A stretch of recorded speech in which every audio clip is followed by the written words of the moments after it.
We appreciate you watching and listening to The Dead Jeff Show. Please like and subscribe and tune in for more videos.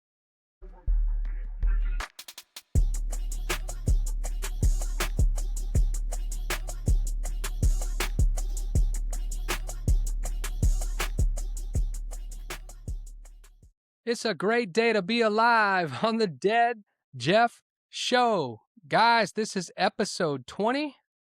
I'm Jeff. That's Nick. That's the maestro Luke. Thank you for joining in with us. Listen, don't forget to like, subscribe, share, tell your mom, tell your dad, tell your auntie, tell your grandma about The Dead Jeff Show. Why is it called The Dead Jeff Show? Because this is a bucket list item. I wanted to have a sports talk show my whole life. And through the power and technology, it's now possible to do this live from my media room. So, boys, what have you guys been up to? Have you like my new Dallas Maverick throwback gear, Nick? You like it? Oh man, Maverick stuff, bro, it's killing me. Yeah, honestly, to be honest, I've been listening to a lot of Cooper Flagg stuff. We were talking about it a little bit offline. I think we'll start this with the thing that I've been least wanting to do. We Come on. we had a conversation a little while back about Dylan Harper and Cooper Flagg, and I wanted to wait. I was waiting, just wanted to see, right? Maybe Cooper's going through a little bit of a high mark. Maybe he's going to come back down to earth. Yeah, the 19-year-old's cooking, man. This dude is he's for real. I think the point guard, the point forward kind of experiment, although it started slow, to J Kidd's credit, I think this gave him perspective that he probably wouldn't have had otherwise. He's still doing it some from what I understand. You obviously will know better than I will, but what I'll say is what I've seen of what I've watched, man, this dude is for real.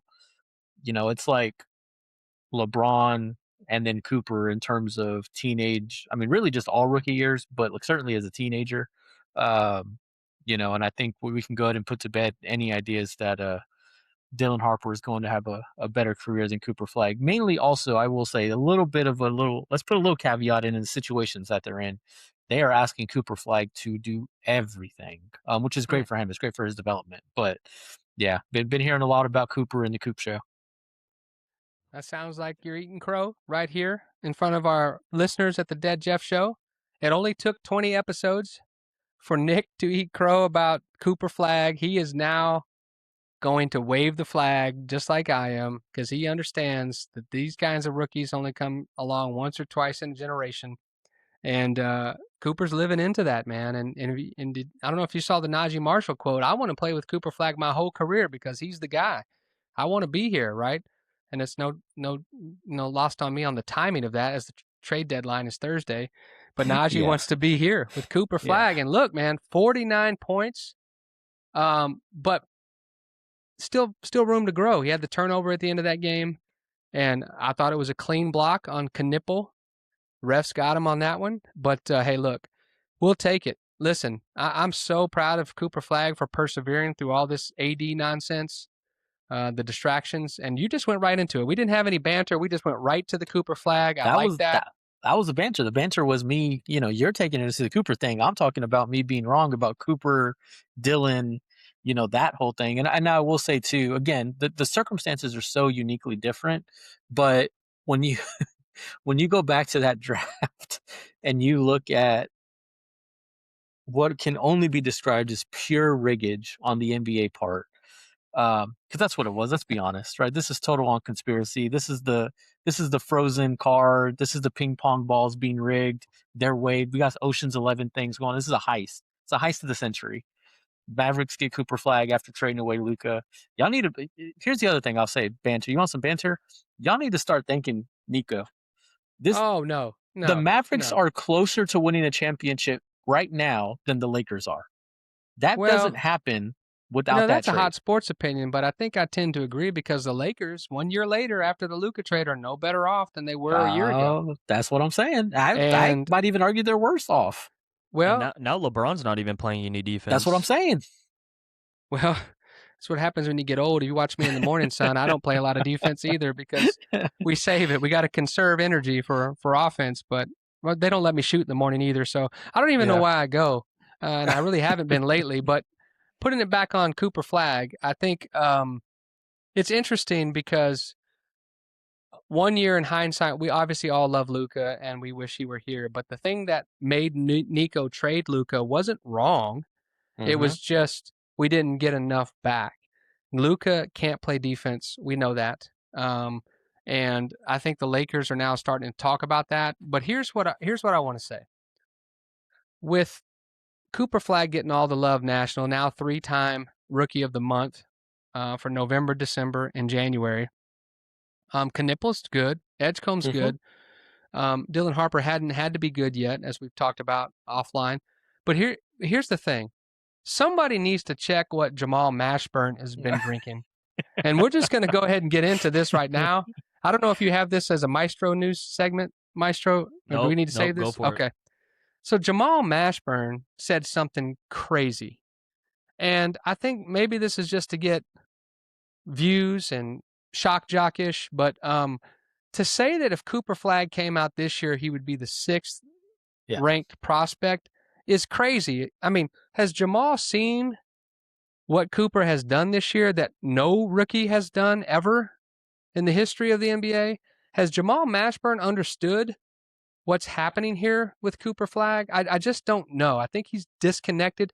Maybe he's still beefing with Jim Jackson over Tony Braxton, and it's got that Maverick bias because it all happened when it was here. But come on, Jamal. Cooper Flagg has proven he is legit.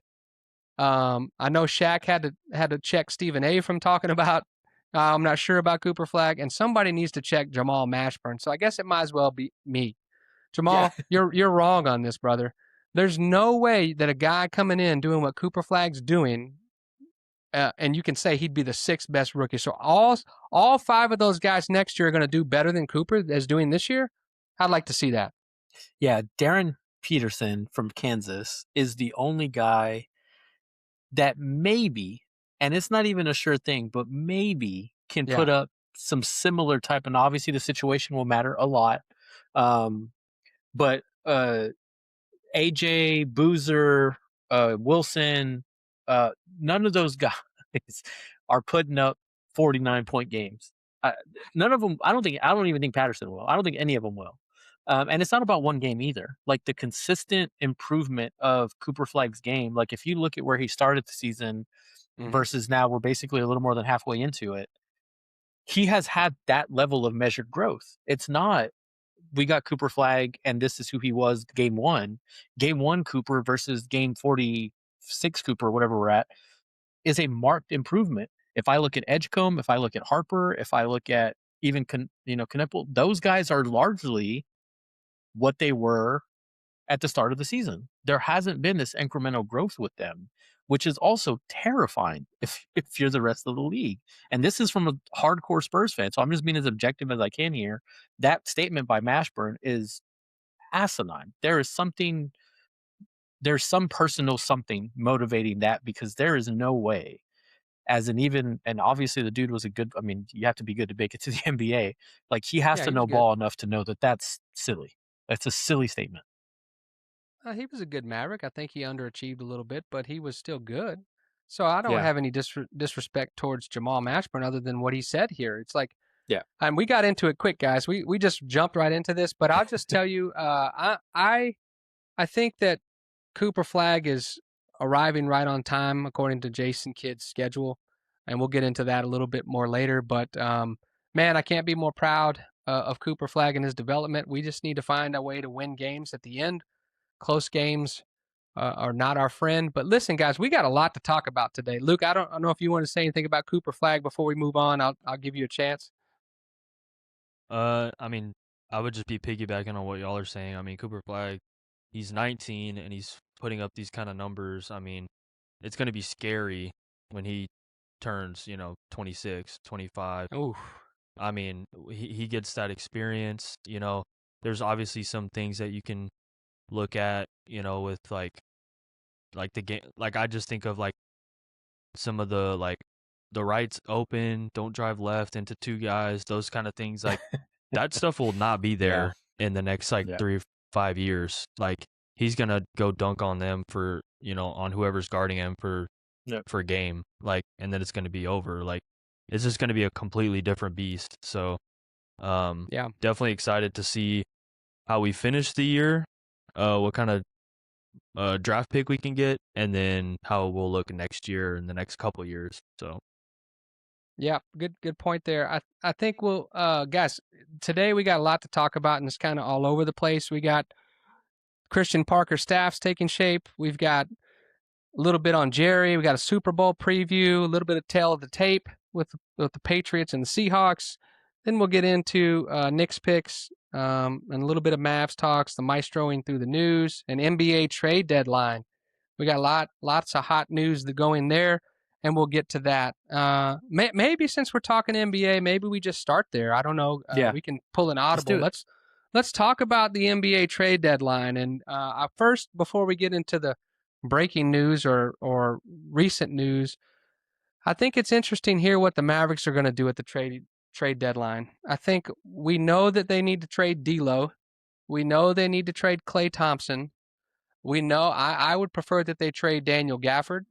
I would like to keep Najee if we can, but I think he's going to bring the most value back to us. But I like Najee a lot, the Swiss Army knife. He just does a lot of everything. And if we could trade PJ over Najee, I'd be in favor of that. But if we have to keep both, I'm okay with that. But the big names out there, not tied to the Mavericks, are Giannis. We just saw James Harden got traded. We'll talk about that in a second. We got Ja Morant out there. So there's a lot of big stars up for grabs. So Nick, why don't you talk about the trades that have been made today in the NBA so far? And we'll start with the NBA and we'll get into the Cowboys stuff in just a minute in the Super Bowl. Yeah, so the first big one coming out, very recent here, just within the last hour. It's 7:45 on Tuesday night. Is the Clippers are trading James Harden to the Cavaliers for Darius Garland and a second round pick. So almost straight up, the little kicker being the second round pick. I'm curious on your guys' thoughts here. James Harden to the Cavaliers for Darius Garland. Now, remember, the Clippers are one of the hottest teams in the league right now. They've been on a little bit of a tear since Kawhi's been back. Kawhi's averaging like the third most points since, in this 20-game run or something like that. They've shot up the standings. They're all the way up to number 9 at 23 and 26. So it's interesting timing for them because they're kind of historically, you don't rock the boat when you're playing really well. This is a big move. What do you guys think? For me, I think James Harden probably got tired of the in and out Kawhi Leonard stuff because when Kawhi's playing out of his mind right now, but I think we all know that when the playoffs get here, there's something's going to happen, right? If or down the stretch, I don't think the Clippers are going to be in the playoffs. Maybe they still can be, because they got off to such a terrible start. Yeah. But something's going to happen, and Kawhi Leonard's in and out. But when he decides to be in, that team can be really good. My question here, if Harden wants to go to the Cavaliers and go try to win a ring, okay, they could use his scoring. He doesn't play any defense. He's kind of like Luka. He's going to score a lot, be ball dominant, and not play a lot of defense. So my question would be, why are they so out on Garland? I know the contracts are very similar as far as money goes. So why are they so out on Garland that they thought Harden would be an improvement? Obviously, Garland's way younger, but I haven't paid enough attention to Garland in his game. So I don't know. I don't know if I think I like this deal more for the Clippers. Because they get rid of, and when James Harden wants to go, you need to get rid of him quick. I heard Stephen A. Smith saying that this morning on First Take. Is once he decides he's done, you better get rid of him quick, or it's going to be a disaster. So I do agree with Stephen A. on that, but I just don't know if I love this deal for the Cavaliers. So here's the other thing. I think there's a little bit of context here from another trade that happened earlier in the week that may answer some of that. And this is actually, as a Spurs fan, something that I was really sad to see because I was kind of hoping we would get Keon Ellis from the Sacramento Kings. So the Kings traded Keon Ellis to the Cap. So the Cavaliers got Dennis Schroeder and Keon Ellis earlier in the week. So the Cavaliers, like if you look at the position, right, you've got Garland, Schroeder, and Ellis all on the roster with Donovan Mitchell. You get rid of Garland, who was a little bit not ball dominant, but obviously he's definitely an on the ball point guard. He's not necessarily a slashing guard. For a very true 3-and-D guy, Keon Ellis for his career is a 42% 3-point shooter. Like, so I think, just to your point, if the Cavaliers roster is being shaped that way in a wide open Eastern Conference, maybe that's their thought process, right? Schroeder, Keon, and Harden with Donovan is better than Darius and Donovan were. You think they're going to stick with Schroeder there, or you think he's going to move on again? It may be a buyout situation, but I would say I won't be surprised if they give it a shot, only because, again, in the Eastern Conference, if you need some Jalen Brunson answers, you need some Maxey answers, you need some physical guards that can play some defense. Like, you're not trying to compete with the Eastern Conference right now. You're competing with like 2 or 3 teams. This is kind of smart for the Cavaliers for me. Don't build your roster around a roster that needs to be complete. Build a roster that can compete with these specific teams that you're going to have to overcome. Yeah, but you don't think James Harden is going to take shots away from people and maybe disrupt the chemistry? I guess we'll have to see. Yeah. Because James Harden is such a prolific scorer. I mean, is he going to take a 6-man role? Is he going to start? I guess that's all these questions would be answered. I guess my biggest thing would be, what got James Harden tired of the Clippers? Was it Kawhi? Was it Tyronn Lue? Who was it? Was it just a contract situation where they just didn't want to pay him that money at his age, and they got a little bit younger there? I don't know. I think the Keon Ellis thing that you brought up is interesting. It makes me understand it a little bit more. Yeah. I like Keon Ellis. I don't think Schroeder has a lot left, but you could talk me into, okay, we got Keon Ellis to help with the defense and James Harden to help with our offense. Okay. But we'll just see how he fits in. I've never been a James Harden guy. I know Luke has liked James Harden. But I have not been a James Harden guy because, I mean, the guy hasn't really gotten over the hump and gotten it done from a winning standpoint. Now, is that his fault? Probably not. You know his Oklahoma City story, you know his Houston story. So I guess I would say, okay. We'll see how this plays out. So there's a couple of other minor trades here, just quickly. We don't have to jump into does too Luke much. have anything on Harden? Yeah, go ahead, Luke. No, I was just gonna say I think James Harden's more than capable of going into Cleveland and being either an assist guy or a scorer. I mean, he's, you know, thinking back to Houston when he was kind of doing both, with like triple double, doubles, and it's just doing everything. And then he went to LA, and Kawhi's been in and out, and I feel like some of those playoff series against Dallas, he just passed a lot, and until they needed him to score, and he would score. So I think now he's at the point of his career where he's older and he just wants to do what it takes to get a ring. I don't think he's really trying to chase any kind of like 60-point triple doubles anymore, like he was doing in Houston, what it seemed like. So I think he's willing to just do what it takes. But we'll see if that's true or not. I don't know. I'm just speculating. Well, that's fair. I mean, I think we'll see how he fits in. So Chicago and Detroit had a little trade. Jaden Ivey and Mike Conley go to Chicago. Detroit gets Kevin Huerter and Dario Saric, 2026 first-round swap with Minnesota. Kind of ho-hum there.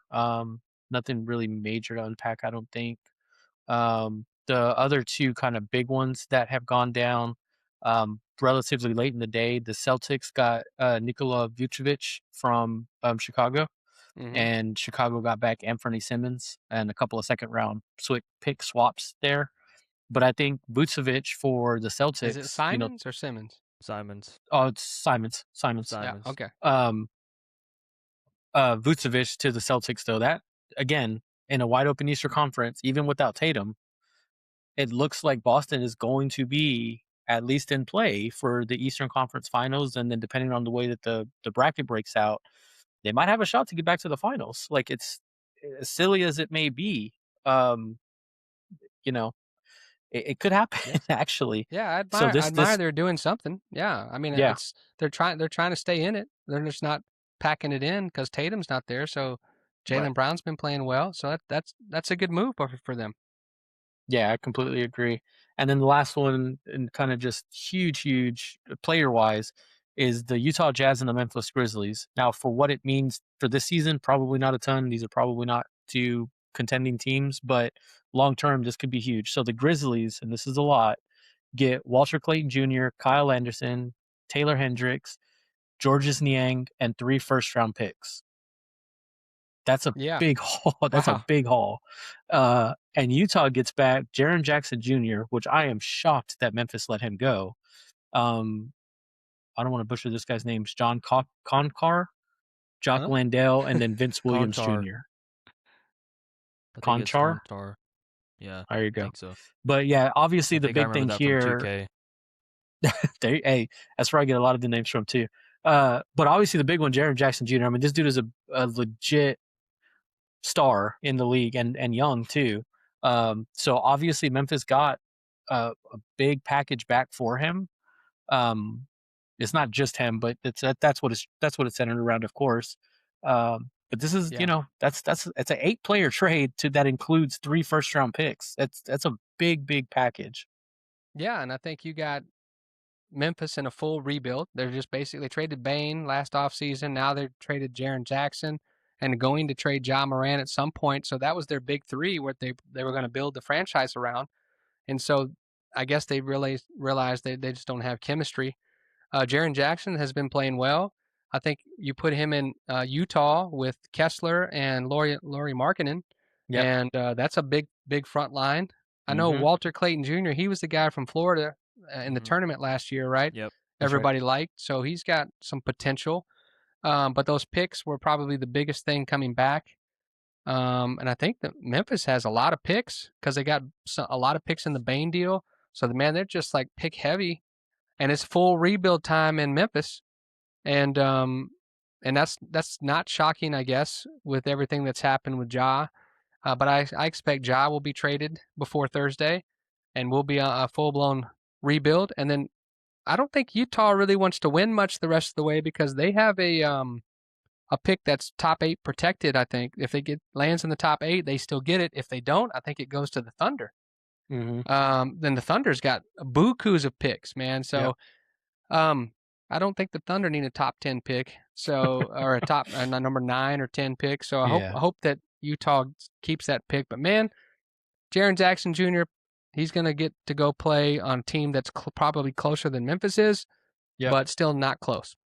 Yeah, no, for sure. And then here are your this is as of yesterday from the Sporting News. It's an AP story. The most likely this is by odds, the most likely players to be traded: Giannis Antetokounmpo, Jonathan Kuminga, Anthony Davis, and Karl Anthony Towns. Those are the 4 most likely to be traded players by betting odds before the NBA trade deadline on Thursday. Please trade AD. Please trade AD. Yeah. Man, I don't know if we get good value for him now, but as long as they do it before next season, it's fine. Here's what I'll say about Giannis, and I heard Windhorse say this on NBA Today, that there's a lot of complications to make that trade happen with the ownership situation in Milwaukee and a few other things. So he said that would be a challenge to get something done, but I think Golden State seems to be the most likely place for him to go. Mm-hmm.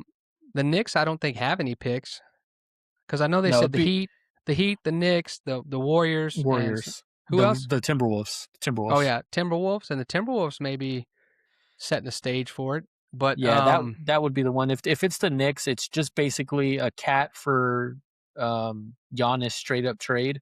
And I don't know if you're the Bucks, I don't know why you would want to do that. Like that does nothing for them. yeah, and I don't. To me, I think if you're looking for young players and picks, probably the Heat have the biggest package they could add to those two things together because the Warriors don't have a what do they have as far as picks go? They don't have a They have some. they They're have not some, bare. and what are Yeah. you going to give Kuminga and Draymond's expiring contracts? It would either be So Kuminga and Draymond. The packages that we've seen floated are Kuminga and Draymond, or Kuminga and Butler, along with 4 future first round picks starting in the year 2028. So, you're 4 years out, 3 years out on the first of the 4 picks that you would get. How do you even evaluate that? Everyone just says first round pick, good, but you don't know who's coming out those years. You don't. Right. It's just Yeah. way too far in the future. And then Yeah. if you're Golden State, I guess you're mortgaging the future literally to get Giannis in there for a 2, 3, 4-year run. Mm-hmm. I guess. But Well, they said they were. I saw someone reported on like ESPN that they were talking about like Draymond is tradable to Golden State. So I don't know if that really matters. I don't know yeah. if anybody's gonna want him though. Well, the contract is attractive, so I think it's a team option for next year, so they can get off that contract. So that's what makes Draymond attractive for a trade piece. Yep. As far as Ja Morant, I have no idea where he's gonna land.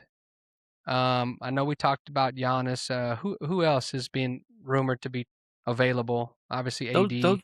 Those are the big ones. So I Ja think you said Morant. Cat. Did you Yeah, say Cat, Karl Anthony Towns. Yeah, he was on the list. The Cat's The Ja available Morant. for trade or Big just Purr. for Giannis? Big Purr. Cat, Big Purr. It is just really just for Giannis. They're not going to move him Yeah. if it's not for Giannis. That's what I thought. And then for Ja Morant, this is the odds of like based on just pure Vegas odds. If you want to bet on Ja Morant's next team, it's 40%. It's basically 4-1 that he stays with Memphis. Sacramento is next, then the Timberwolves, then the Heat, and then finally the Bucks. But the Bucks are a 50-1 shot, so the Bucks they're on the board, but it's not likely. So it's weird because you see what Memphis is doing, and like you said, it would be shocking if they would keep him if they're in a full-on rebuild. It makes no sense. But the odds are overwhelmingly that he stays in Memphis. So maybe they're thinking draft day trade or something like that. Yeah, maybe they just can't find the right value, and it could be similar to an AD situation. They can't Just need to wait till the find. offseason. Yeah, and I think for the Mavericks, there are trades they can make with, like I said, Daniel Gafford, Klay Thompson can go to a contender. I think that I just don't know that there's a lot of interest in anybody other than Gafford and Najee. The AD stuff quieted down obviously with his injury, and we'll just have to see. I don't know what the update has been on Kyrie coming back. It just keeps getting pushed out, and more likely it makes sense for him not to come back this year. Us to get a high draft pick and pair somebody with Cooper, but we'll see what the Mavericks do. We got a couple days left here. Less than a couple days left now. So, but it's give you this. the Go ahead. Sorry, Jeff. Give you the last update here, and this is from Austin Veazey of MSN Sports on the Mavericks. So we'll get into trade talk because obviously there's a lot of talk around. Just so everyone knows, we're not ignoring the Spurs, but it seems virtually like a lock. They may move off of Sohan just because he's out of the rotation, but it won't be for an impact player. Spurs are probably going to stand pat and see what the young team has. The Mavericks have way more going on. This is the latest news as of literally 3 minutes ago. Daniel Gafford is getting way more interest than was originally expected. So that has turned up a lot. The Mavericks, based on what some executives are saying, the Mavericks appear to not want to trade Najee Marshall based on what they're asking in return. It seems like they're priced like if they're going to trade him, it's going to be a king's ransom for that type of player. And so basically teams are taking that as he's not actually available.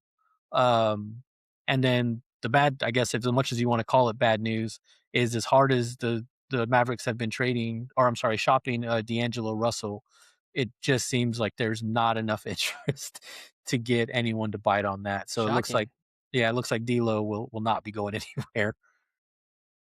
Well, no mention of AD though. No They're just saying AD it's going to talk happen at in the all. offseason. Yeah. Yeah, Well, that's what it's looking like. Here's one thing we do know for sure, guys. This year's NBA trade deadline will not even come close to last year's trade deadline. No. I thought I was being punked by Luke. Luke said, "Hey, Mavs traded Luka." I was like, "No way, dude." I can't relive that moment, Dad. I'm getting heated right now thinking about that. Well, we won't talk about that. I'm sure it's been talked about ad nauseum, but we will say the Lakers aren't much better than they were So something to be said for that. The Yep. Mavericks definitely aren't as good as we were, but on our way maybe quickly. That's the NBA trade talk for now. And we open the show usually with Cowboy stuff, but I guess the NBA is hot right now with all the trade talk. So we Yep. wanted to touch on that at the top of the show. Okay, let's go to Cowboys. A couple Cowboys topics here. Christian Parker's staff is taking shape on the defensive side, and it's pretty impressive the way that we've talked about ad nauseum about the process being different and Jerry Jones being mysteriously quiet during all of this, and they are letting Christian Parker and Brian Schottenheimer put together this staff. So, if you don't know, Ryan Smith is the secondary coach that they hired. Yep. Derek Ansley is the passing game coordinator, and Marcus Dixon has been hired as a defensive line coach. Now, Yep. I think Ryan Smith, he came from college coach. Yeah, no, he wasn't a college coach this year. Oh no, yeah, not the most recent here, but like his most of his time was spent James Madison and then Northwestern and Virginia Tech. I will tell you where he was most recently. It was either Cardinals or Green Bay. So, but I just went blank because one of them's from the other. Like Ryan Smith was working with the DBs. You should be able to find that quickly, but it's either Green Bay or Arizona. Ryan Smith was most recently with. We should have this ahead of time, I guess. Sorry, guys. Arizona. But, Arizona. Yeah, so the Cardinals with Buda Baker in the secondary, which they only gave up like 10 passing touchdowns all year, that secondary. So I'm excited about the energy that he is. He's a young coach who really, like I said, the Arizona defense didn't give up a lot of passing touchdowns. And then Derek Ansley was with the Packers, I believe, and he was their passing game coordinator. And they had a lot of injuries in their defensive backfield. So those are exciting hires to me. And Marcus Dixon, he actually was on the Cowboys roster at one point. I think he was with Christian Parker in Denver, and I think he also worked with the Rams. Was this like a assistant or somebody with who am I thinking of? The big defensive tackle the Rams had. I'm just getting old, guys. Yeah, Aaron Donald, when they had Aaron Donald. So this is an impressive young staff that they're putting together, a lot of new energy, and I hear that there's still a chance Zach Orr could join this staff, which would be really impressive. And Jerry's quiet, and Steven's quiet, and Schottenheimer's been quiet, and letting Christian Parker pick his staff. Good. Yeah, and Shut I up, just Jerry. want to. Yeah. Tell him, Luke. Yeah, he needs to keep his mouth shut. Just worry about winning. I mean, it looks like it's working, right? Look, Ryan Smith and the Cardinals, and I'm kind of quickly looking through some of the statistics for all of these coaches, but I think the one that stands out to me the most, and you mentioned Buda Baker, they've got some good, solid DBs in Arizona, so I don't want to take away from the players, obviously, but they gave up 179 passing yards per game. Like, how many halves of football did the Cowboys hold the team under 179 in passing? Like, probably wasn't many. So it's a good get, right? It's a good get. And I love it. Like Luke said, Maestro said, Jerry Jones stay quiet, Stephen Jones stay out of the way, and just let this young kid go get a staff, man. He's obviously young, he's obviously ambitious. I think a lot of people want to attach themselves to that. Yeah, I think you're right, and energy can be felt already. We talked about what the Eagles felt when Christian Parker was leaving their staff. That's been documented. It's just different here around Dallas with that kind of attitude, and so we're excited about that, and we should be. I think for me though, it's been eerily quiet from Jerry, and maybe he's listening to the people that are saying, Jerry, just let us coach and you be the GM. Type things, because it's important, this staff that they're putting together, because we think it's going to be a defensive intensive draft. So how much say these guys will have in the draft will be interesting. Obviously, Christian Parker will get their input and push it forward, but to me, it's just Jerry being eerily quiet is a good thing for us. I don't want to just beat a dead horse here, but it's shocking, honestly, that at 80 something years old that he's doing something different. It's hard for people to change the older we get, and it's kind of impressive to me that Jerry is standing down and letting this happen. Yeah, I think here's what I would say. I think Shoddy is as much to do with that as anyone else. I think just based on the way that the first season went, the kind of shift in culture that he brought, I wouldn't be shocked if in those end of season interviews, Shoddy just said, "Hey, how much can we just keep this quiet? How much can we just go about do our business? Let's cast a wide net. Let's do our due diligence, and let's just stay out. Let's stay out of the media, right? Let's not distract with the Jerry Jones show." And I think Shoddy, because he's not a huge name, that Jerry may not be as concerned about, well, he's obviously getting the credit. He's, it's not Mike McCarthy, it's not Sean Payton, it's not Bill, it's not these huge names. Maybe Jerry just doesn't feel threatened by it. Maybe he's not worried about Shoddy taking too much of the credit if that's still something that matters to Jerry. Yeah, and that's refreshing, right? Because last year we talked about their coaching search for defensive coordinator had one interview, and it was Eberflus, and that was it. And this time they Yeah. did it. They did it right, and it'd be interesting to know how much Jerry was even involved talking with these. It sounds like, hey, Schottenheimer says, "Let me do the football. You worry about the personnel and the draft and all that other stuff, and get our players signed." And which could be dangerous because we don't know which way they're going towards Pickens. Most people think they're going to franchise tag Pickens.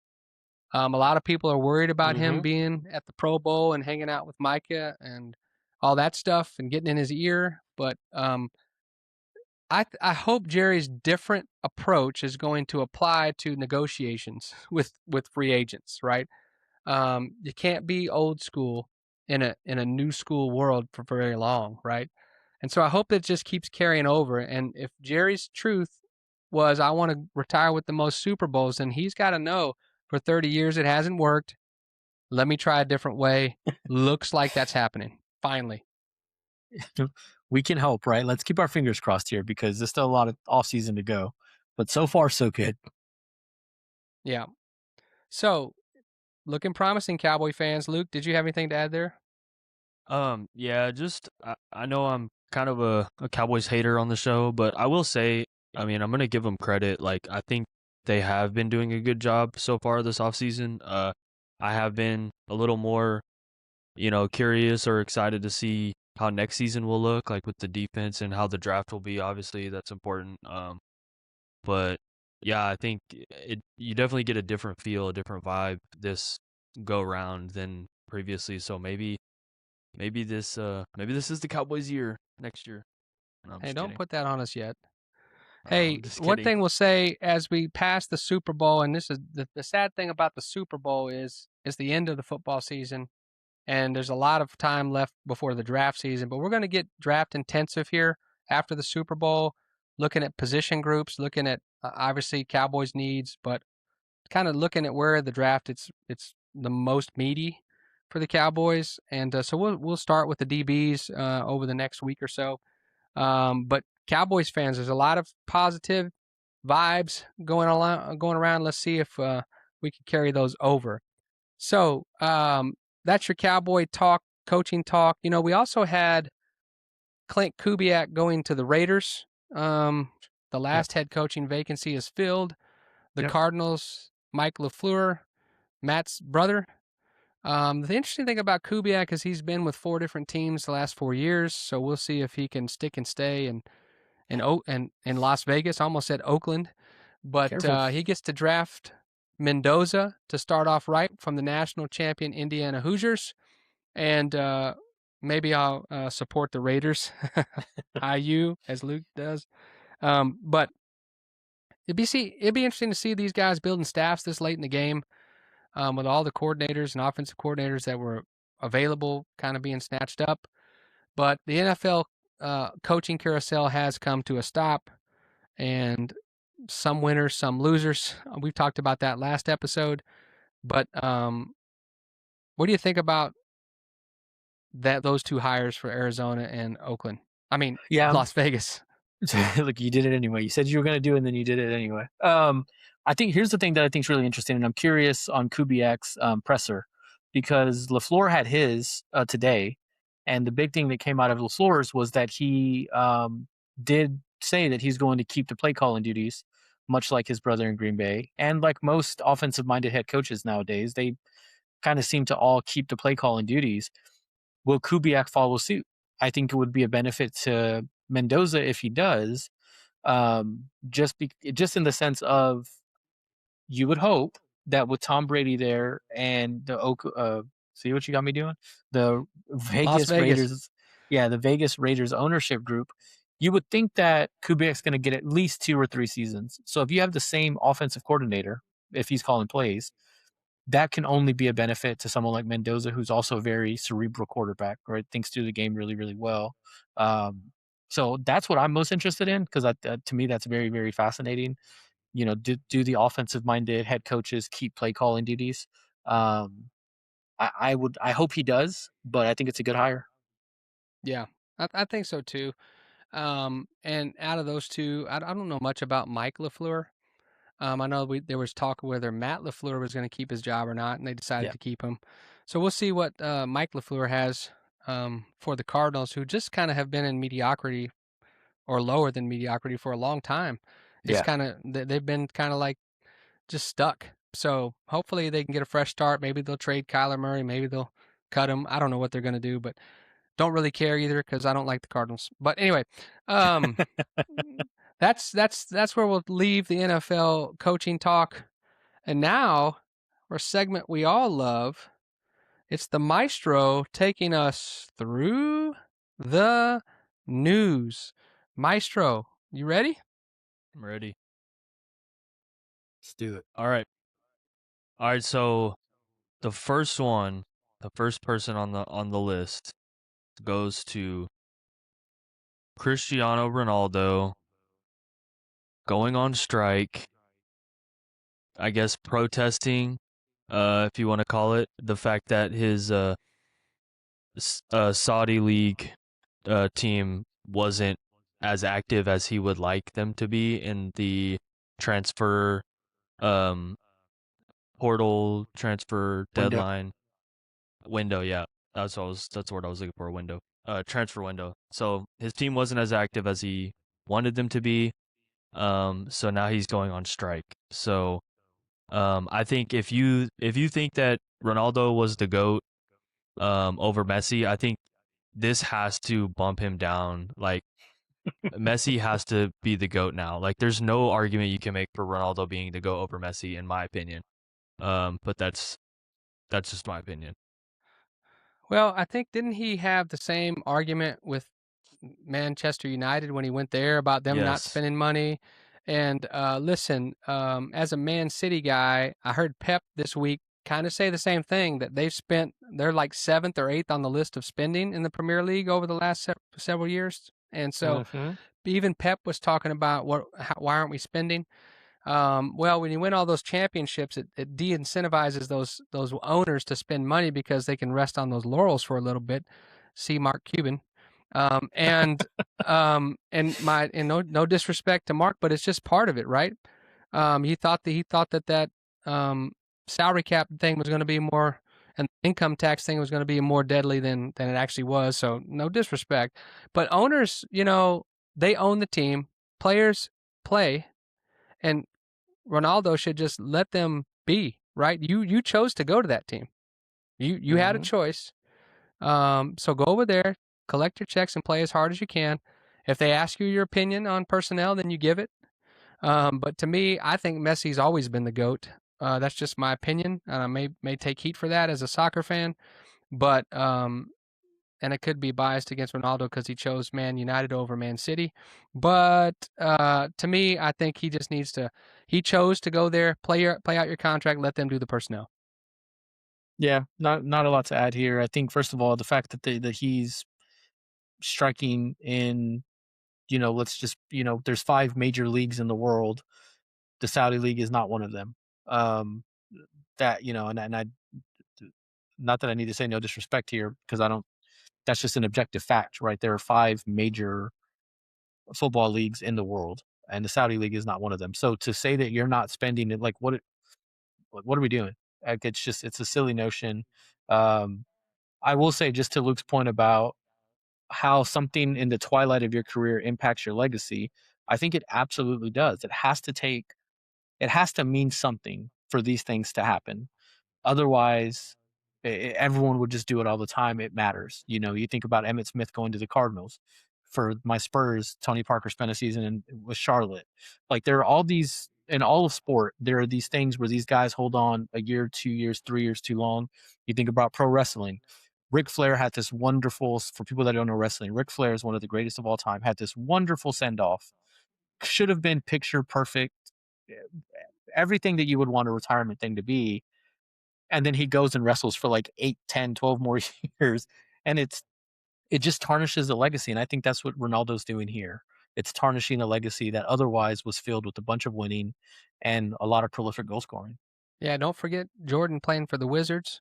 Don't forget There you Shaq go. playing with the 3 or 4 He teams he still played cooked, with. though. Yeah, Jordan did, but Yeah. that's why he's the GOAT. No debate there. But I Yeah. think you're right. But at this point, Ronaldo, they're not building a team around you anyway.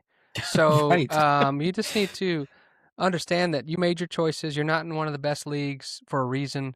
No disrespect, because he's been a fantastic player for many, many years. I think it's just people don't know when to go, right? And Messi's over in the MLS. Some people question that decision. Similar, but he's not chirping and Yeah, he's playing. He's playing Yeah. well. Yeah. He's helping Very his well. teammates. Yeah. yeah, and he's obviously helping soccer here in America too. But anyway, shout out to Messi, he's the GOAT. Shout out to Ronaldo, he's the LeBron of soccer. Yeah. He's number 2. That's All right, funny. so the next thing I have is pretty recent. It's Pro Bowl related, as that's going on right now as we're filming. But there was an interview for all the Cowboys people that basically George Pickens was kind of saying they got rid of Micah. I'm gonna get his money, type of situation. Well, you I- can kind of clear that up if you want, Dad. Yeah, I saw this because they didn't sign Micah. They traded him that they're going to use some of the money to sign you. Micah standing right next to George Pickens. Yeah. And then CeeDee Lamb walks in front of the camera and just gives a look to the camera and then stands beside Micah. And so he's literally asking George Pickens, "Do you think you're going to get the money that was meant for Micah with Micah standing right there?" And George Pickens says, "Yeah, I believe that's what's going to happen." And you could tell a lot from that. It looks like Micah really didn't want to leave Dallas. He's really tight with these players. I just hope Micah's not getting into Pickens' ear here. And let the negotiations happen with Jerry. But it's unfortunate, kind of like with the Luka thing, that the Micah and Jerry thing got personal, and Jerry just said, "Okay, I know you want to be here, so I'm not going to let you be here because of whatever nonsense happened between him and Jerry." And I just feel bad for Micah. But again, just much like Luka, was Green Bay better this year than they were last year with Micah? Without Micah last year, with Micah this year, similar story, right? So Yep. I thought it was funny because of the the reason he's asking him, and Micah standing right there, and I thought it was hilarious. But those guys like each other. Pickens, CeeDee Lamb, Micah, they're all tight, and it's showing there at the Pro Bowl. Is that it? Did Nick not have anything to say? Nick, you laying out on us? No, on that one, y'all. I mean, God, that was great. I'm trying to let y'all. I'm letting y'all cook. I mean, you had all the Okay. insight. I didn't even know about that. I saw the article too, but I didn't realize that Michael was standing right there, Yeah, and they're he was. asking Pickens about it. That adds so much context to the story, because it goes from, oh, Pickens said this thing, to clearly they're having a good time with Yeah. each other about it. Yeah. So, I mean, hey man, I'm enjoying the show, guys. I'm a fan of the Dead Jeff show too. Sometimes I Okay. want to just kick my feet up and just enjoy it, man. I thought maybe we had a big delay there, and you were just paused. Go ahead, Luke. What's the next one? All right, so the next one's not really, I mean, it's not really that crazy, but it's just noteworthy that J Kidd did get fined for talking using profanity, specifically talking crap about the refs missing calls against the I believe it was against the Rockets, and he was fined 35. He was fined 35K for publicly criticizing officiating and using profane language. Wow. Well, let me say this about J Kidd. It's about time, honestly, because Cooper Flagg has not been getting the whistle. He's a rookie, but the way he plays is attack the rim style, and usually they reward the guys that are aggressive and attack the rim. But for whatever reason, Cooper Flagg does not get the whistle night in and night out. We talked about it with the Charlotte Hornets game. That block at the end of the game, they called a foul on him. Kid couldn't challenge it. There's 4 seconds left. If I challenge and lose, I got to go the length of the floor in 4 seconds, which is not a great situation. So I will defend Kid here on this fine. I think I'm glad he said it, and maybe we'll see something different. I don't know what the score of the game is tonight, but they're playing the Celtics, which will be a tough matchup for the Mavericks. They're probably close to halftime by now. They were at halftime when I was looking earlier. So do you want the score? No, don't tell me the score. Okay. They're probably losing, and I'll get upset. But anyway, the point I'm making is, when did it be? Let me regroup here. Why does it matter how many years I've played, whether you determine a foul is a foul? I mean, that drives me crazy about the NBA. Well, you got to earn the whistle. What? A foul is a foul. Let's be clear. And this is why people don't like the NBA. This is why it's like people have the most legal gambling trouble in the NBA, where games are fixed and things like that, because it's so easy to influence these games one way or the refs or the players. But a foul is a foul. That's the way it should be. And it's not. And this drove me crazy for years. And you call the game one way during the regular season, and then the playoffs come, and all of a sudden there are no fouls ever. Similar to the national championship game in college football. But I just want to say this. It shouldn't matter how many years you've played. Shouldn't matter if you're a superstar or a sixth man. A foul is a foul. Call the game like it's meant to be, and maybe the game will be better for it. Anyway, my rant's over on that. But I do have something else to say about Jason Kidd, but I'll let you talk about this officiating thing first. Yeah, the only thing I'll say is that during the game, and again, I belabor the point here, but like, I love watching the Mavericks and Rockets play because one of them is going to lose, and as a Spurs fan, I love that. And those games always seem to have just foolery in them. Like, something always happens in these games between the Mavericks and the Rockets where it's like, as a Spurs fan, I love it. It's always chaos. There's always a little fight. There's always something. There's always something going on with these two teams. I will say, though, just to your point, not even I know Kidd was more talking about the game itself, but I think he obviously made mention to Cooper Flagg getting the whistle. He is far too physical of a player, and I'll use the comp of Steph Castle with the Spurs. Castle, when he is aggressive, gets a lot of whistles, and it's more of the, and I hate to say this, he is so light on his feet, and he's a little smaller player than Cooper Flagg, obviously, that he ends up on the ground a lot. Castle gets a lot of whistles, I think, as a result of that. Cooper is a very strong, very, very aggressive player that stays on his feet a lot. He plays through the contact really, really well. I'm not saying it's okay, but it's weird watching Castle, who is essentially a slasher of the ilk of Cooper. I'm not suggesting that he does it as well, but for him to get the amount of calls, and I'll pull it real quick, but like, the free throw disparity is just too large. Like, Cooper Flagg should be spending way more time at the free throw line than he does. Leave it to Nick to weave the Spurs into this conversation about the Mavericks. It was to the Mavericks' it's just benefit. Very, very clever. I know it came out with pointing out to what we're talking about with the Mavericks, but you're always weaving these Spurs in cleverly. I think that's funny. I think to me, this is probably refs are got battle wounds and battle scars from Luka, just obliterating them and complaining to them all the time. So they probably hate the Mavericks because of Luka, and previous that to Mark Cuban's ranting about the refs, which cost us the 06 finals, which is publicly known. This is probably Luka backlash where they just hated Luka complaining all the time. So the Mavericks are just, hey, here's the Mavericks. We're not gonna call fouls for them because of that. I'm being facetious, but maybe there's some truth to that because it's got to wear on these guys with these guys complaining all the time. You know? Yeah, I'm sure it does. Here's your stat. Castle on Steph Castle averages 5.7 free throws attempts per game with 11.9 field goal attempts per game. So 5.7 free throw attempts on 11.9 field goal attempts. Cooper Flagg averages 4.5 free throw attempts on 17.5 field goal attempts. So case closed. And he's not shooting jump shots either. Those that's are what I'm saying. Attacking the basket right. layups. Right. And Castle so that's what I'm shooting saying. Jump shots. Right.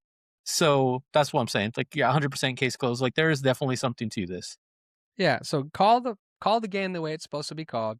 If you got a Mavericks bias like I do, then maybe we see it a little bit through a lens. But I think the refs see it through a lens because of all the Luka trauma over the years. And if you play for the Spurs, you're always going to get the whistles. And even when you don't, they argue. They're like, see Tim Duncan, see David Robinson, all these guys that would just beat up the refs. I think Kidd was in the right here. The thing I want to say about Kidd before you get to the next story is the altercation he had post game when somebody was just basically about to ask a question, didn't get to ask a question, but was setting up the question and said, "You've been taking a lot of criticism for playing Cooper Flagg at the point guard," and didn't get to a question, and then Kidd erupts and goes, I know what I'm doing. I don't care what you." And I guess the cursing is, he must be really upset because he was dropping F-bombs here going, "I know what the F I'm doing. I build players before." Basically did a Signetti Google me, I win type situation. And that felt bad for the guy because he didn't even get to ask the question. I don't know where the question was going. Maybe he was going to say something else in support of Kidd. We gave, but there's a lot of criticism you can give to Jason Kidd with the way the Mavericks are losing close games at the end, not being able to execute and pull it out. Maybe there's some heat you can put on Kidd for that. But I gave him heat early on for putting Cooper at point guard because it just maybe let him get a few games under his belt. But it looked like, and we talked about then, giving him the Giannis treatment. That's what he did with Giannis. And a month or two, we'll see the fruit from that. And it really works. It worked. It's working for Cooper Flagg. He's way more comfortable. He's in control, as Knipple said after their game. He's just in total control of the game. And so anyway, Kidd probably shouldn't get heat for the ref thing, but he should maybe get a little heat for the way he treated the post-game show. Yeah. Well, go ahead, Nick. I was just gonna say he's not wrong. I mean, he can't respond to that stuff forever. I mean, it's tired at this point. Like y'all were saying something earlier. He said because you don't play the game, you can't have an opinion. Basically, I don't care about your opinion if you haven't played the game, or I know better. Yeah, and that's an age-old argument with pundits and people in the media. Okay, but at the same time, though, maybe we see it differently. Maybe we can see things you can't. Maybe you see things and you know things that we don't know. That's true. But the truth is, that's just an age-old argument. And no matter if you played the game or not, I feel like I watched so much NBA. I couldn't tell you what it's like to play in the NBA, or I wouldn't even venture to be like I know more than the players. But from a strategic standpoint, you can pick up on things. You can see things. You can see tendencies. You can see mistakes being made. And there's nothing wrong with talking about that. I just think in this day and age, people don't take feedback well. People don't take accountability well. And that's what this is all about. Well, that's going to lead me. That's going to lead me. Go ahead. Oh, go ahead, Nick. Sorry. I was just saying, I agree. What's going on with you two? Hard stop. Well, it's a great segue into my final story about Draymond Green. Basically, and I'll read the quote post game. He gets teed up for we'll get into it, but he says, I find it very ironic that I got a technical foul for telling a Caucasian referee not to put his hand in my face. As a black man in America, don't put your hand in my face. So just reading that and not seeing what happened, you're going to think, oh, I can't believe that. Let's rewind the tape. Draymond barely gets his his arm, pulled on a cut and misses the ball or whatever, dead ball situation. He goes straight to the ref, yelling and being Draymond, and the ref had a lot of patience, and the ref's hand doesn't even go past his like midsection. The ref's just like this, and Draymond's face is up here, and he's like, apparently that's him putting his hand in his face, and he didn't like that, so he said something. The ref finally tees him up, and so I don't think Draymond's being very genuine here with his reaction, but I don't know what race has to do with it. I don't know why he thinks that he got a tech because the ref is white. So if the ref was black and gave him a tech, is that is that cool? Like, I don't know. Y'all tell me.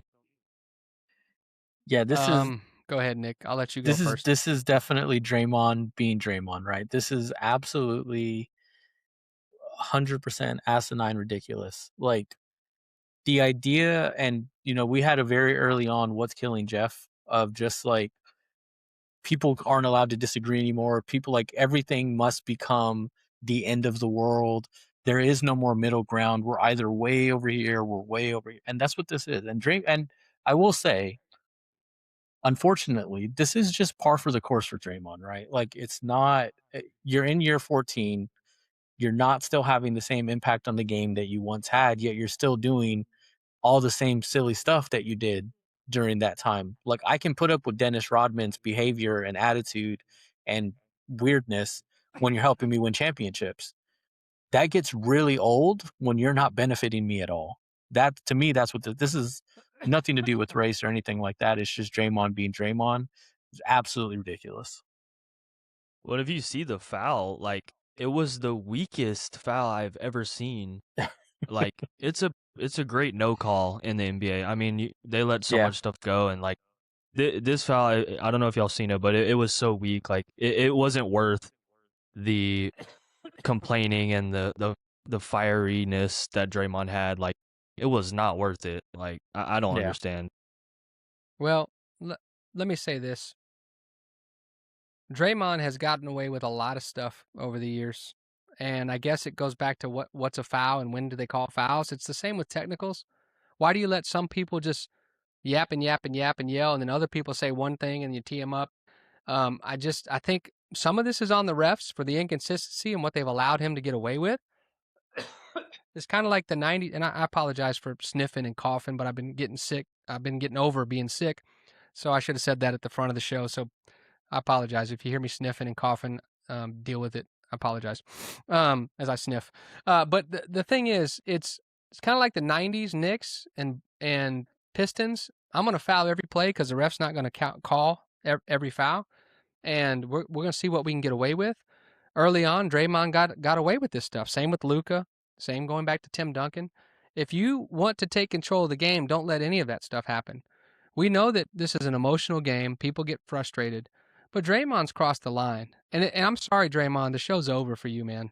The production is no longer worth the headache. Kind of like the TO factor, like you said, Nick, with Dennis Rodman. It's just not worth it anymore. And you costing your team now. And I don't know how Steve Kerr hasn't disciplined him. Yeah, it's Draymond being Draymond, but why is that okay? Why is that allowed? Because you're trying to make a big deal out of this when everybody knows that you tend to overreact to everything that happens in a basketball game. And you've been allowed to get away with it, so kudos to you, Draymond. And I love the way Draymond played. I loved him back at Michigan State, all the way back. He plays hard. But, man, you got to know when to have some self-control. No one's out to get you, Draymond. No one's out to get you, buddy. Stop acting like it. It's time to move on from this. I mean, you're old, you're getting old. I he has kids. I don't know. I don't want to put that on him if he doesn't, but it's time to show them and be a guy who can be stand-up, respectable guy. And no one's ever fouled in the NBA, by the way. No one's ever fouled, or very few people raise their hand and go, "Yeah, I fouled." Yeah, every call is a no way, ref. That's all ball. No, blah blah blah blah. And even the whole craze when you say challenge it. They don't even win all of those. So I don't trust players when it comes to fouls. I don't trust myself in morning basketball calling fouls. I'm going to foul everybody. So if they call it, fine. But to me, it's over for Draymond. It's time to stop. It's just time, man. It's just tired. Everyone's tired of it. He's got 4 kids, just for clarity's sake. Yeah. So show them, you're not being taken advantage of. You're making millions of dollars playing a game. Nobody's trying to get, hold you down. No one's trying to, get over on you. I just don't understand that mentality.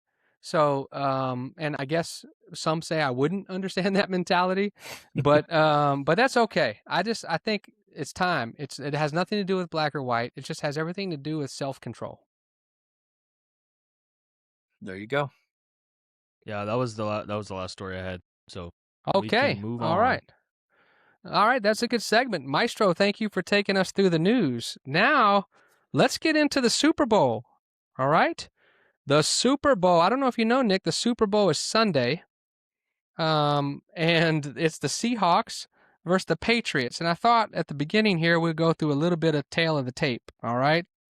So when you start looking at these two teams and comparing them offensively, the Patriots are averaging about 29 points a game.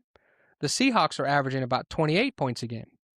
The yards per game are 379 for the Patriots, 351 for the Seahawks. Passing yards, 250 for the Patriots, 228 for the Seahawks. Rushing is 129 to 123. Giveaways, 16 for the Patriots and 28 for the Seahawks, led by Sam Darnold's 14 interceptions. So pretty even tail of the tape for the offense, with maybe a slight nod to the Patriots. And that's probably because they have of their schedule we've talked about that allows them to kind of benefit from that. But I'll go defense here and then we can comment. Defensively, points per game is the Patriots are giving up 19 a game. Seahawks giving up about 17 a game. Yards allowed for the Patriots, 295. For the Seahawks, 286. Passing yards, 194 for the Patriots and 194 for the Seahawks. Rushing yards, 102 for the Patriots and 92 for the Seahawks. Takeaways, 19 for the Patriots and 25 for the Seahawks. All in all that being said, this is a pretty evenly matched game when you look at the tail of the tape from the offense and defense. We can get granular in a second going quarterbacks, but what do you think about that? Those things that I've just read off here from the tail of the tape. Yeah, I think it's obviously very, very similar. I mean, there's not a lot separating those teams. I will say here's, I guess, the potential difference, and we've kind of documented this a little bit in the past. Those are very, very similar stats, and I don't think anybody is questioning who's had the tougher schedule this season. So, although the stats are very, very similar, if you think about who the Seahawks have done that against versus who the Patriots have done that against, clearly you would have a bend towards the Seahawks in those categories to keep it kind of broad. Overall, even if you just look at the NFC West with the Rams and the Cardinals and the 49ers versus the Dolphins, Jets and Bills, a little bit of a difference in those two sets of teams. So yeah, I think on the surface seems very similar. In actuality, I think as you dive into it just a little bit, the Seahawks probably have, from a metric standpoint, on paper, and the games aren't played on paper, but on paper, I would say the Seahawks have a slight edge. Yeah, and they're favored, obviously, with the Vegas odds at 5.5, right?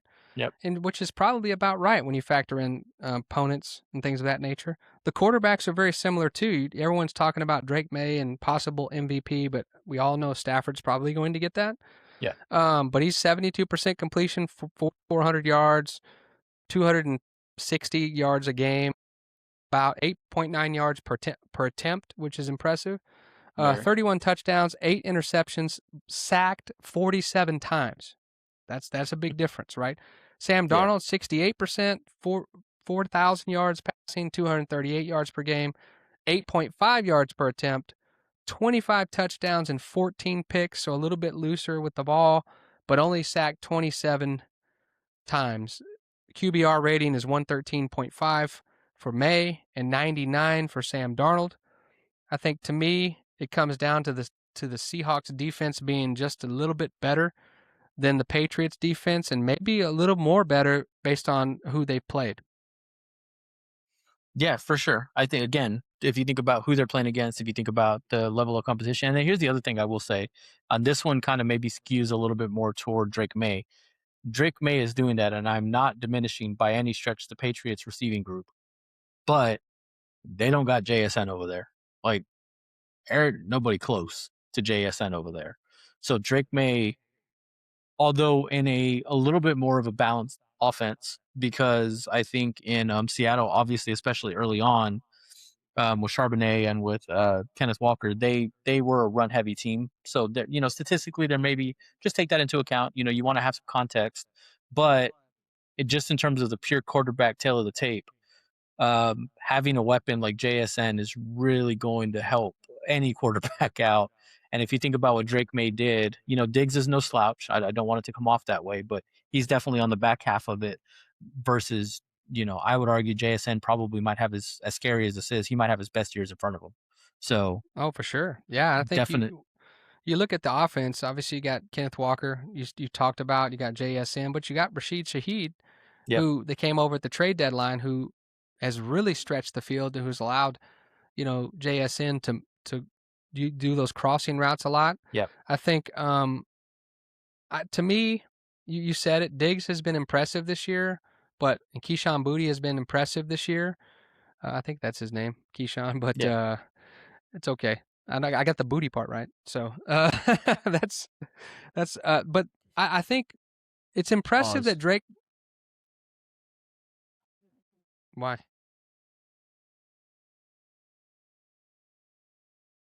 Just Come go. on, man. Keep going. Dude, don't do that stuff. Not when we've been having technical. You do that every time we have technical difficulties.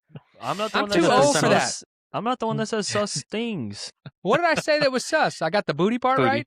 Yeah. Gosh.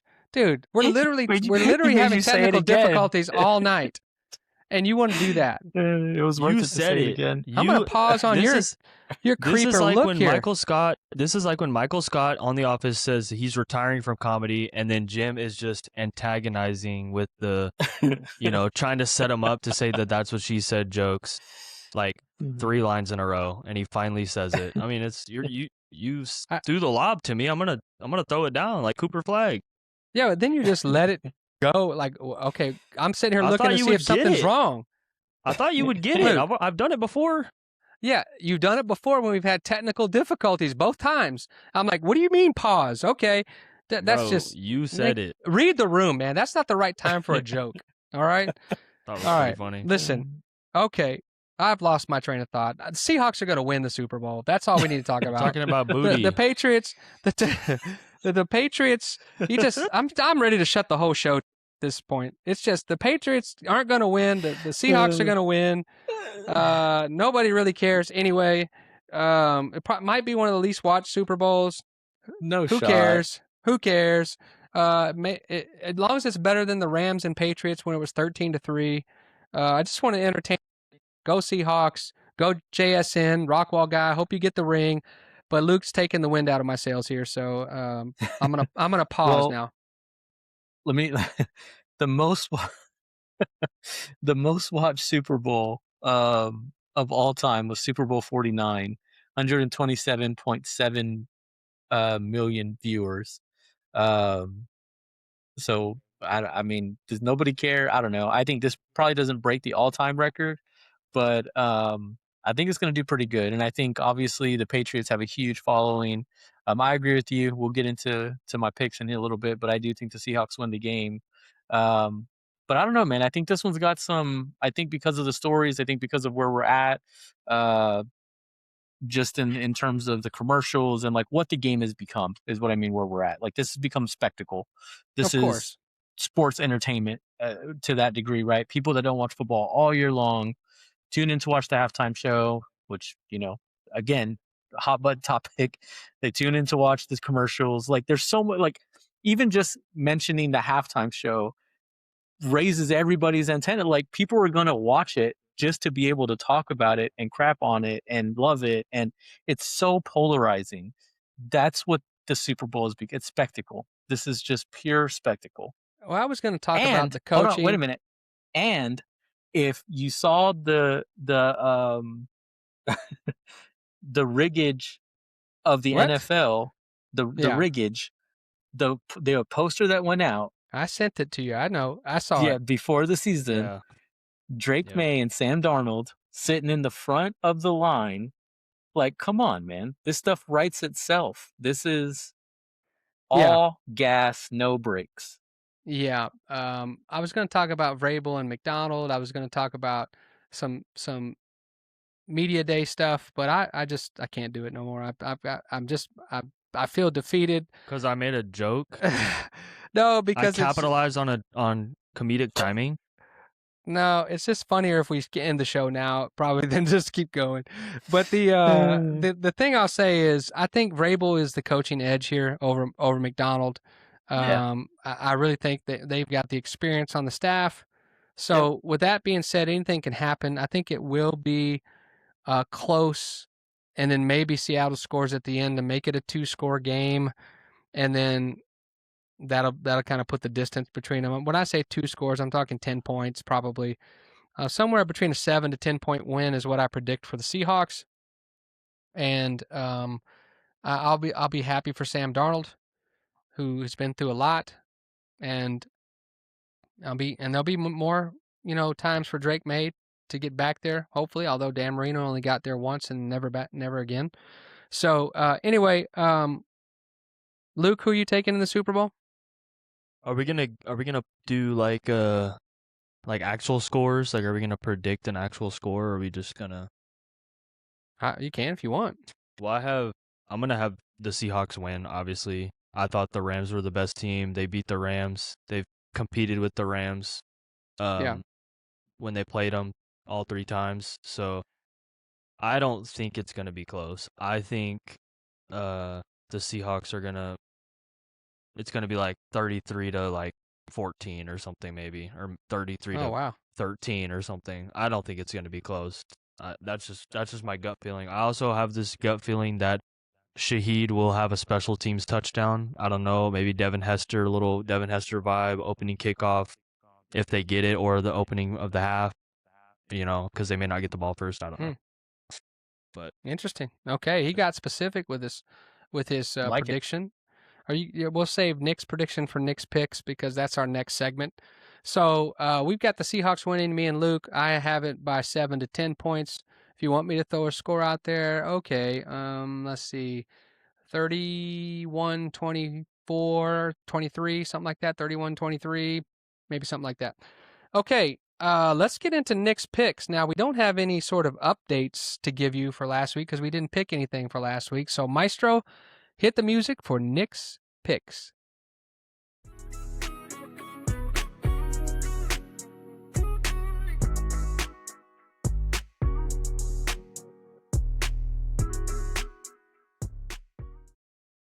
All right, Nick. Who you got, buddy? Here we go. So here's what we're gonna do got first. Some prop I want to have a little to talk about. Yeah. I wanted to have a little fun with this, so I came prepared for this. I've got some prop bets. I've got 5 prop bets. Right? These are just nothing to do with the game. It's just silly stuff. Here's what I want to do with you boys, if you agree. We do prop bets. 5 of these. We're all gonna pick them as I name them off. Hopefully this works out. We'll see how it goes. Whoever does the best, the other 2 have to take them to lunch. Winner gets lunch. Prop bets. Pure prop bets. Okay? Okay. That's a low risk. All right. That's the deal. All right? So, here's the first one. The best one there ever is. It's the one everyone talks about. Heads, tails, baby. That's the first prop bet that we get. Coin toss, is it going to be heads or is it going to be tails? Luke, we'll start with you on this one. We'll go around so not everyone has to go first every time. I think it's going to be tails.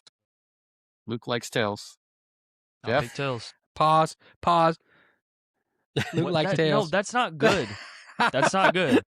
I said I think it's going to be tails. You said, he said Luke likes tails. I said pause. He said that. Yeah. I said that. See? Yeah. Don't be dissing on my jokes. I don't think that really was that good. I would say the corn flip will be heads. Jeff likes heads. I'm going tails also. Whoa. Whoa. Pause. Big pause. Whoa. What has happened to the show? All right. Okay. Next It was one. way And worse. we're gonna go with Jeff. You're gonna start this time. Charlie Puth is the national anthem singer. Okay. 125-second over under. 2 minutes and 5 seconds. Do you like the over or the under there, Jeff? How long is a song if it's just played? I don't even know. So I'll I go don't know. over. You said 2 minutes and 5 Over. seconds? You Yep, said 2 minutes. 2 minutes and 5 I'll go seconds. over. It's usually always over, I think. I'll go over. Okay. But Charlie Puth is, Yeah. he doesn't hold out notes, but I'm going to go over. The average length is 1:30 to 1:45. So that's the average length. So if you want to change it, that way we all have that information. I'm going to still go over. Can you read it again, Nick? It's going to go over 125. So 205. So if the average is 130 to 145, they're saying he's going to go 125 is way over that. Yeah. Maybe have an So intro. you're sticking with over, Jeff. I'm sticking with the over. I mean, okay. Puth's going to take his moment to shine here. So I already had these written down. I'm not going to change what I had written down. So I had under. I didn't know that information, but I'm going to stick with under. I'm going to stick with under 125. What do you say, Luke? Under 125 seconds or a minute and 125 seconds. So 2 minutes and 5 seconds. Yeah, man, that's tough. I think I'm going to go under. Because Charlie Puth does have kind of a, upbeat vibe, kind of tempo. I don't know. Maybe he might bring Michael McDonald out to sing with him. I don't know. Kenny Loggins? Kenny Loggins? Yeah, rock it up. Kenny Loggins. All right, here's your next one. I don't think Nick has any idea why we're saying that.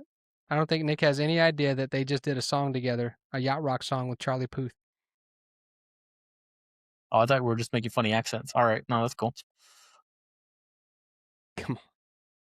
No good? All right, next. Whatever. I don't know. All right, so here's the next one.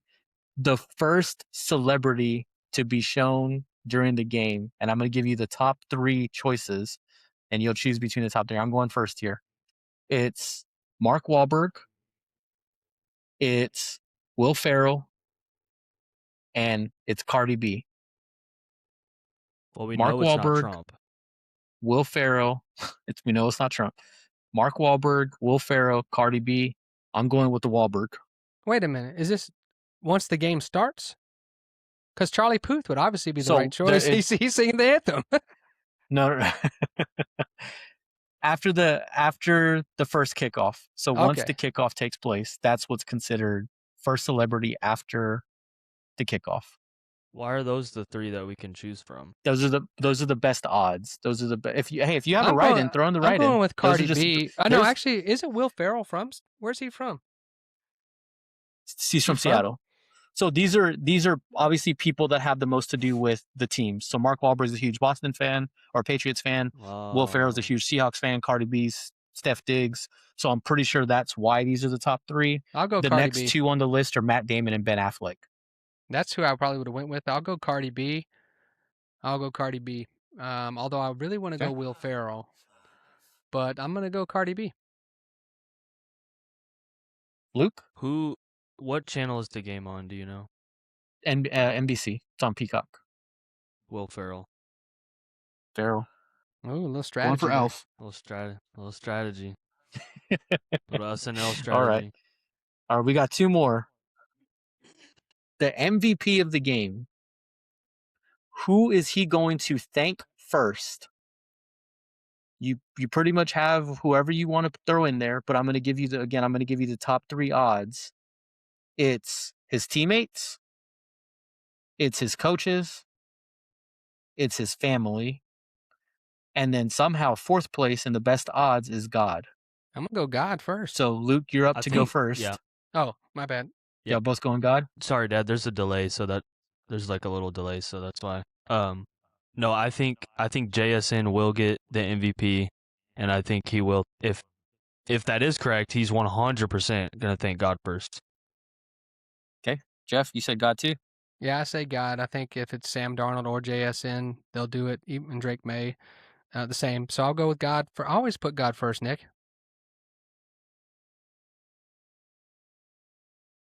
Yeah, so this, I'm going to have to, we're all on There's a God. I delay. wrote down God also. We're all on God. Okay, that's good news. Yeah, we're all on God. All right, last one.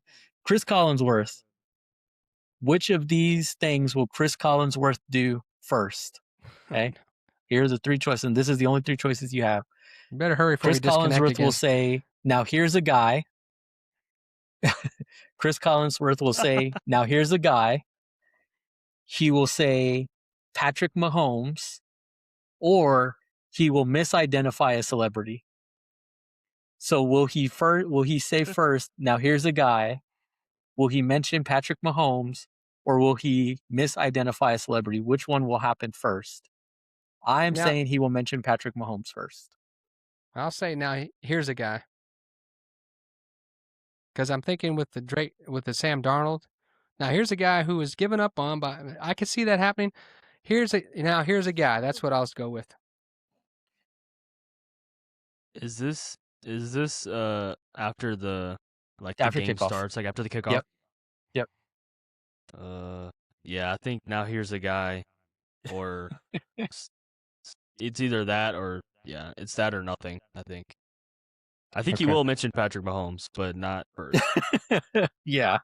Pat mentioning Mahomes is like minus, it's like minus like 500 or something. It's like you got to bet $500 to win $100 for him to mention Mahomes. So they're your props. I got kicked out again. Yeah, Dad got kicked out. Yeah.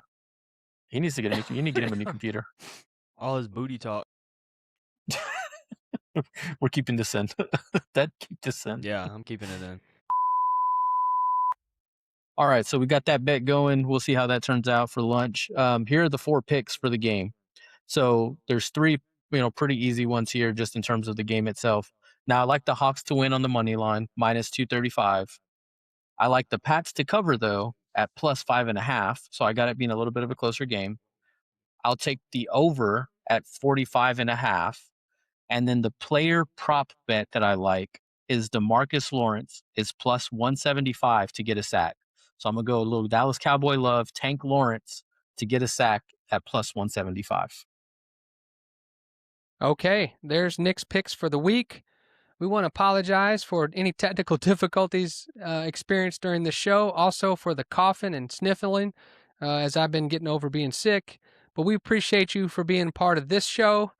When we meet with you next time, we'll know who the Super Bowl champ is, and we'll be deep into Cowboys offseason.